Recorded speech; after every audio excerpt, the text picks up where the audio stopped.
Sveiki, mano vardas Laima, esu jaunimogidas.lt laisvalaikio rubrikos redaktorė, o čia mano sėkmės talismanas Nobis.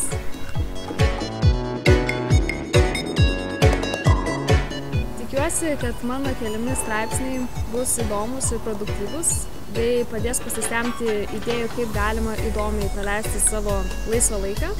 Bei labai norėčiau užmegzti grįžtamą ryšį su skaitytojais, kad galėtume diskutuoti apie tai, kas yra svarbu šių dienų jaunam žmogui. Na, o kalbant apie mano pomėgius, šiuo metu šoku pilvo šokius. Tikiuosi, galbūt ateityje pavyks sumontuoti reportažą apie tai. Taip pat mėgstu snieglenčių sportą. Na ir norėčiau įsigyti savo nuosavą arklį, nes taip pat labai mėgstu jodinėti.